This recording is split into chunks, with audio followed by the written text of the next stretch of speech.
The last day you will ever be pretty. A group of 10 people were called upon to come together and to meet up at a place. There was news for them, and only for them, and it will now affect them for the rest of their lives. The group knew that one day this news will come to them, but they all thought that they had time and that it was ages away. The group of 10 people arrived at the place, and they were all in a happy mood because they were pretty. They loved being pretty, and they enjoyed the privileges that it gave to them. Today was a news that would affect their whole lives. As the 10 people gathered in the room, a voice had echoed out to all of them that today will be the last day that they will be pretty. Today will be the last day their prettiness will hold its place. It is the death of their good looks, and they knew this day will come, and it comes to everyone eventually. The 10 people in the room were horrified by the news, as this will affect their lives in so many ways. Each of them started thinking how their lives will spiral downwards into obscurity.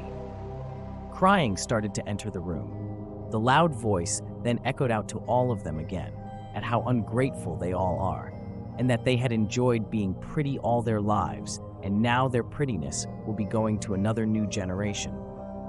5 of them will have to have acid on their faces to force the prettiness out, while the other 5 will simply lose it a day later. The 5 who needed to have acid on their faces were terrified once again. They didn't want acid on their faces, but there was no other way to force the prettiness out. People started running, but there were guards there, and this was happening one way or another. Some were crying because they will no longer be pretty anymore, and they didn't care about how much the acid will hurt. Some had thought to themselves about how all of the annoying things they do will no longer be acceptable.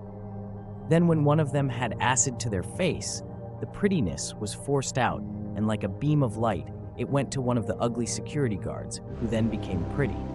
That security guard had his go at being pretty many years ago, so he had to have acid on his face as well. Then, when the 5 out of 10 people has acid on their faces, they were now ugly, and the other 5 had a couple of hours left before their prettiness left them to go to someone else.